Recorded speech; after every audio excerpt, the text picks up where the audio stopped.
start us off with some comments and we'll take questions. Yeah, I guess what I would start out with is how excited we are as coaches and how excited the guys are to get started. I think we've seen a lot of improvement, but you really don't know what that means until you start to face other people and you recognize what their improvement is. It's exciting with some of the new pieces we have and some of the evolution we've been able to make to see how that compares to the schedule we have this year, which is obviously going to be a lot of fun. It's going to be exciting. And now is the time to do that. Now is the time to do that. So we're going to go away for 2 weeks, and the rest of the world's going to shut off, and we're going to play football. Questions for Coach? Jesse, why don't you start us off? Mike, you mentioned the evolution beyond just having new players from the portal or freshman guys. What would you say that evolution is, or what do you think will be most different about the defense this season from what people saw a year ago? So as you learn your guys and what they do best, I think you can do a better job of taking advantage of who they are. I think that we had a hard time being as multiple up front as we really would have liked to have been because everybody was learning each other and learning the scheme. So hopefully there's a lot more front multiplicity. That's what we feel like one of our cornerstones is. I think our third down identity wasn't as clean as we wanted it to be. And partially that was, again, that was learning the guys, figuring out what we do best, but also it's the first time installing it, right? You can't do everything. So I think the understanding of our third down identity has really grown. Some of our situational calls have grown because year one, sometimes it's the basics. So there will be some multiplicity, but you probably have to be at a high level to recognize those differences too. Go ahead, Cole. Mike, one of the things that Luke said at media days was that we're going to be a lot more live sessions, a lot more full tackling here in training camp. What does that do for a defense that you're getting a lot more of those reps early on versus waiting for week one, kind of? A lot of times you talk in recruiting to defensive recruits about what a great deal it is for them to play for a defensive head coach. And Coach Fick clearly is a overall head coach, but obviously we know what his background is, right? There's a lot of places where you can't have any live tackling in camp, where you can't touch any skill player. And it's pretty hard to get good at tackling the athletes that we have to face nowadays if you don't get to practice it. I always talk about this, right? If you're a basketball player, a jump shot's probably a pretty important part of your repertoire. If you're really committed to it, how many days out of the year can you practice your jump shot? Well, the answer is 365.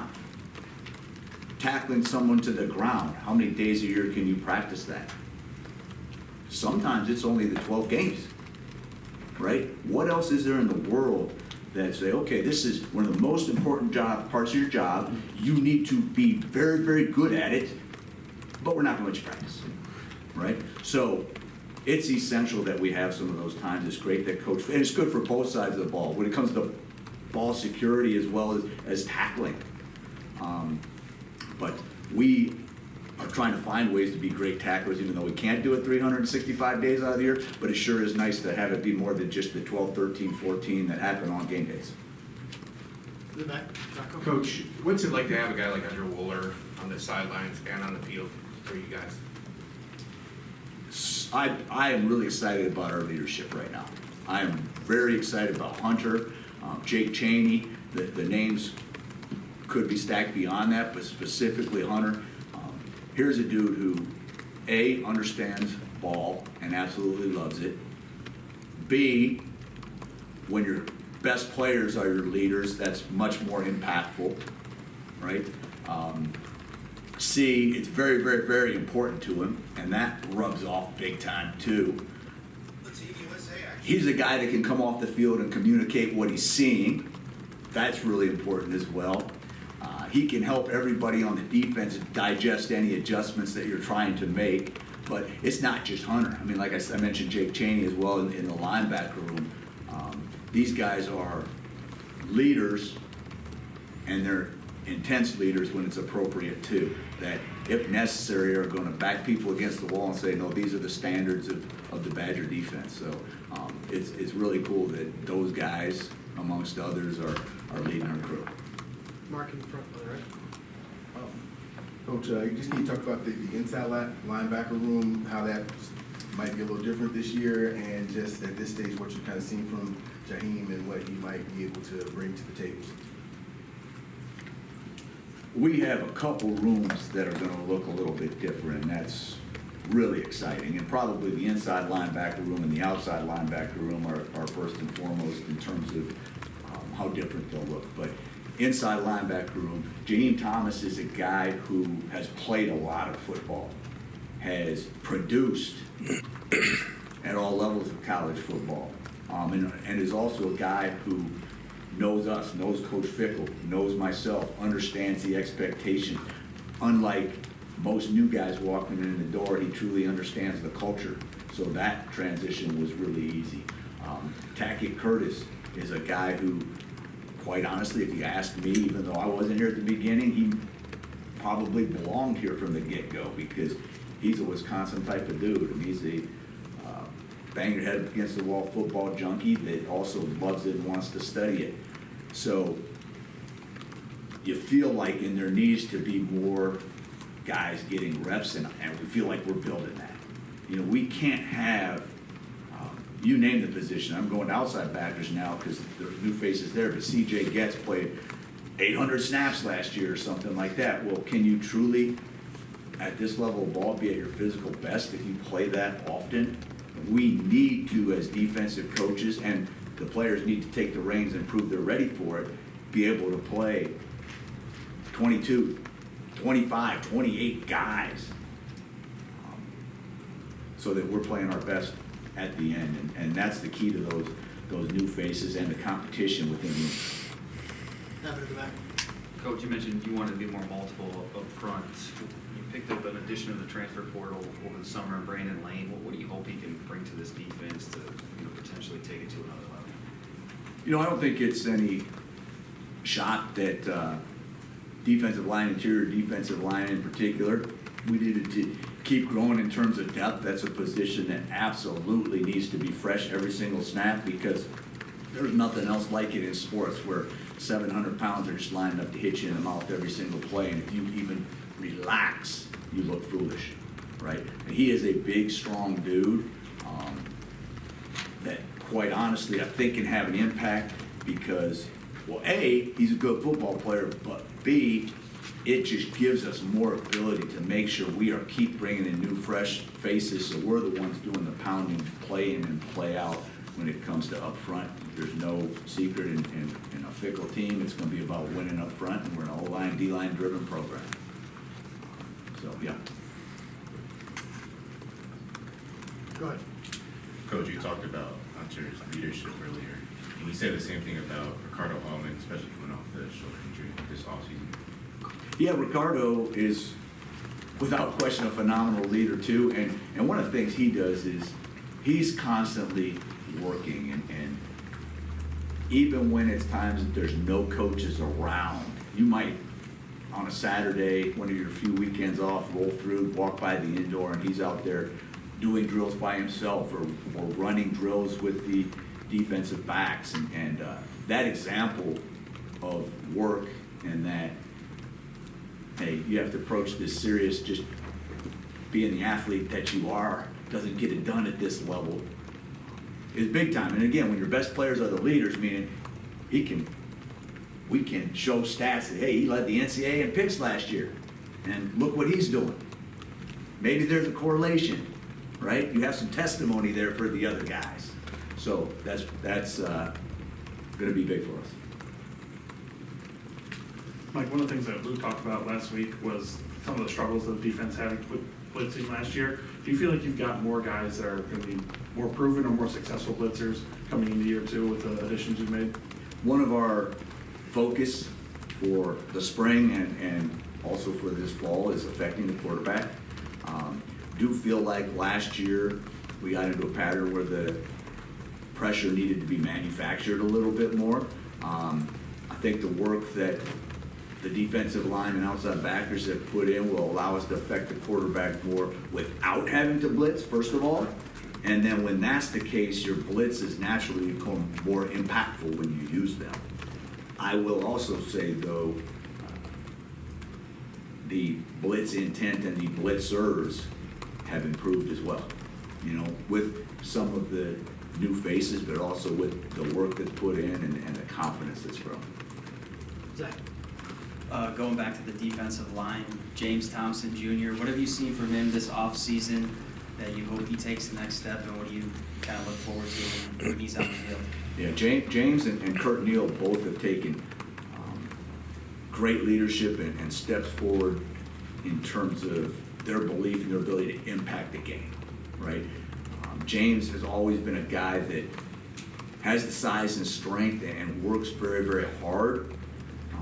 But I think where he's taken the big step is the mindset of, I'm going to be a game changer, I'm going to be disruptive, I am not going to just do my job, but I'm going to impact things out here.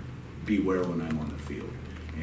And that mentality is a critical step up front in particular. So I'm really excited to see that. I think Kurt's taken that same step. I think that do your job is, yeah, that's important, but that's not what we're about. We're football players. Let's go make some things happen. And I think the mindset's there with those guys. Zach? Mike, in the spring, we saw Austin Brown play slot a lot, and then towards the end of spring, it was Max Lofi kind of moving into that role. How do you view Austin's role, and how do you view the nickel spot?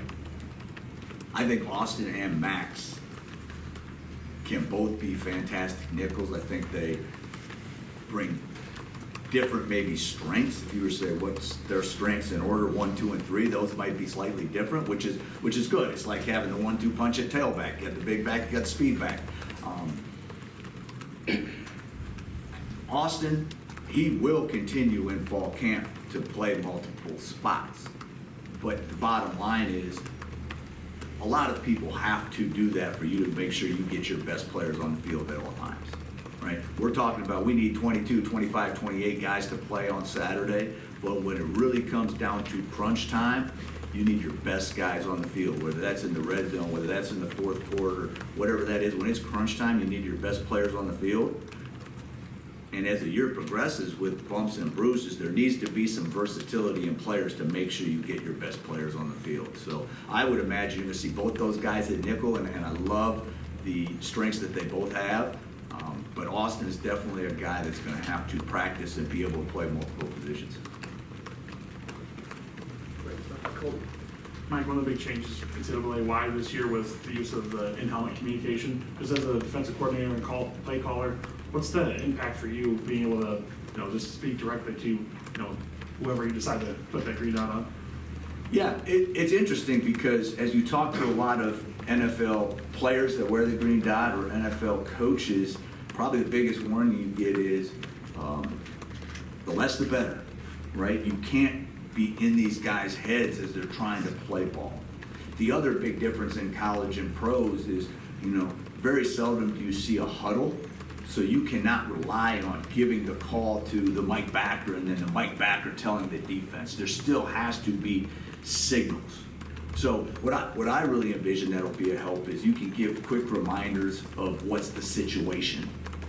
Quick reminders of the personnel that they're facing or where the sticks are at. You can give quick situational reminders and make sure that gets echoed across the board, but you can't rely on that for calls because of the tempos that you face in college football, and you certainly can't be in a situation where a guy's focusing on you instead of the guys he's trying to face on the field.